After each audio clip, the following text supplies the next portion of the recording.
Some time ago I worked in an art gallery. Visitors came rarely, but with those who came you could talk in private for a long time, drink tea and listen to their complaints about life.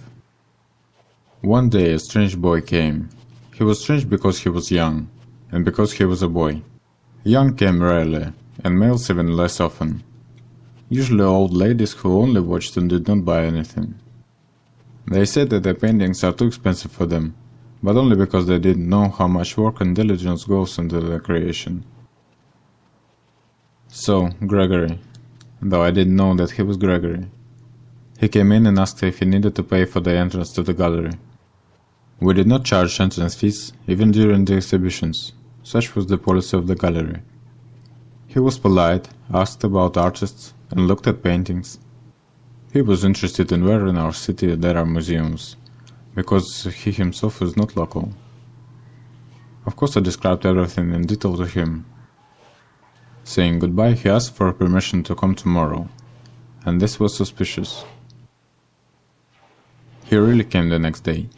I offered him tea, and until the evening I listened to his sweet chatter. And when I started to get home, he asked to visit me. I am a simple person.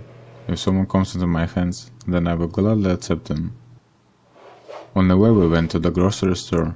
I bought meat, vegetables and beer. I was expecting a fun evening.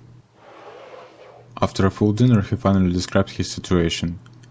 It turned out that the owner of the apartment which he rented changed the locks and trapped all his stuff inside. So basically he is now homeless. Of course I had to make him stay overnight with me. I didn't have a second bed, but he agreed to sleep in a chair. He said it would be even more convenient for him. Because of the pain in his leg he could fall asleep only when it was raised above the body. Yes, that was exactly how this picture was born.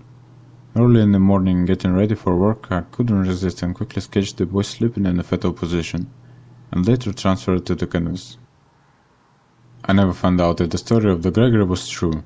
A few days later he disappeared from my life without a trace.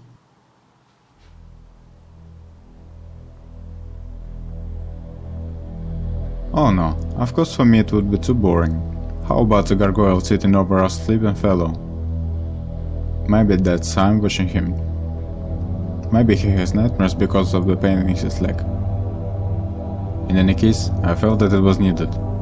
And the longer I painted, the bigger it became. And the body weight was growing.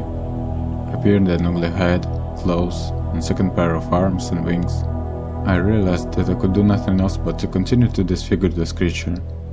I stopped only when I could no longer suffer with disgust.